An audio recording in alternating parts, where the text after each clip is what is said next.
Guys, good afternoon. Ito na ba?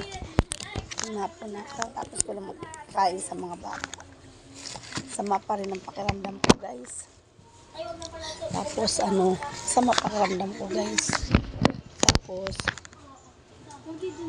magpapatulong sana ako sa aking mga kamag-anak kasi nga ang lagnat ko 6 na araw na. Tinawawala ng pangatlong araw. Hirap ako.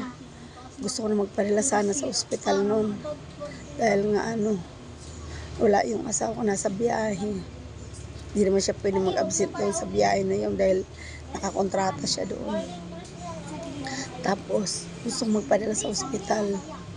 Tumawag ako sa kanila. Parang pinagtawanan ka pa nang humingi ka ng tulong sa kanila. Diba? Katuwiran nila, wala silang pampera, pamasahe. Bakit? Mag-taxi sila, babayaran ko pagdating dito. Porque walang-wala ka na. Wala ka mahingan ng tulong. Samantala nung mayroon ka, lahat, inaako mo sa kanila. Ultimong panganganak nila, sa'yo. Magkasakit sila, sa'yo. Pagkain nila, sa'yo. Magbisyo sila, sa'yo. Kinukuha sa'yo lahat. Pero humihingi ka lang ng sandaling oras para sikasuhin ka dahil may sakit ka. Wala ka naman hihingan, kundi sila lang. Dahil sila lang kumagano. Mahirap. Tapos yung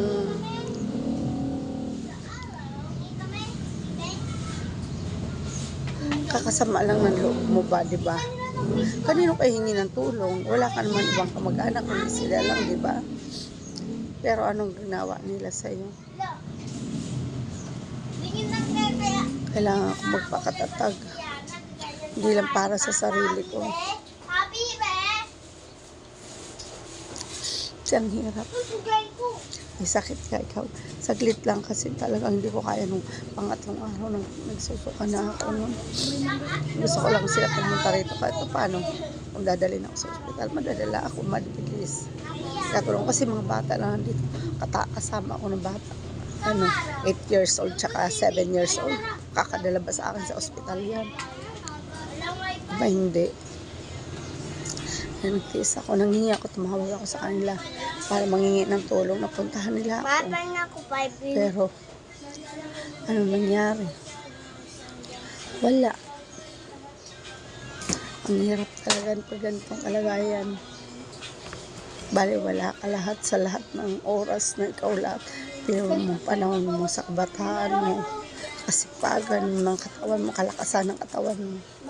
Inubos mo lahat sa ankan mo. Bali wala pa rin yung ginawa mo sa kanila. Ang ikaw kailangan, wala na. Please, unahin mo sa akin na wag buhos-buhos ang pagmamahal. Kasi yan nga nahihita. Ngayon, pilit ko pa rin na ayusin ang sarili ko. Dahil gusto kong talaga. Kailangan. Mama, lang naman ako. Pero kakayanin ko. Pero kahit masama pakiramdam ko, magluluto ako dahil nga wala kaming kakainin. Hindi pa kaya magluto ng 2 anak ko. Hindi pa. Kaya talaga napipilit ako. Isang araw nga bumili lang sila ng pagkain namin. Dahil hindi ko talaga kaya. Nanginginig ako, hindi man ako makakain, sila lang. Ngayon, nagpilit ako kumain. Nanginginig pa rin ako. Siguro mga 4 na subo lang, tama na. Dahil hindi pa kaya. Pilit pa rin. Hirap din pala talaga. Ang hirap ng ganun. Lahat ginawa mo sa kanila, tapos ganito ginasosyo sa'yo. Sakit sa kalooban.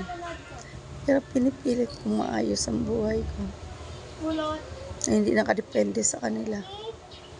Hindi naman talaga ako nakadepende sa kanila. Ngayon lang ako nanghihingi ng tulong dahil masama talagang pakiramdam ko. Pero parang pinagtawanan ka pa. Ang sakit ng kalooban mo. Mangyari sa iyo yung ganito. Kaya kayo hindi dapat lahat-lahat buhos-buhos ang pagmamahal sa ano. Kailangan talaga magtitira sa sarili. Kapag oras ng ganito, wala kang kakapitan kundi sarili mo. Dadamayan mo sarili mo talaga. Lakas loob mo talaga pilitin ang sarili mo. Kasi wala eh. Pilit mong kinakaya, hindi mo naman makaya sana. Pero kailangan mo pa rin kayanin. Pero grabe naman ang ginagawa nila sa akin.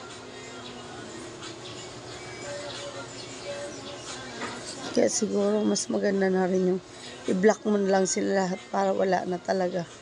At least wala ka ng sakit ng kalooban. Sarili mo na lang intindihin mo. Para hindi ka na sasama ang loob mo. I-block mo na lang yung mga toxic sa katawan mo. Mga toxic na mag-anak mo. Block mo na lang. Para wala ka na sama ng loob.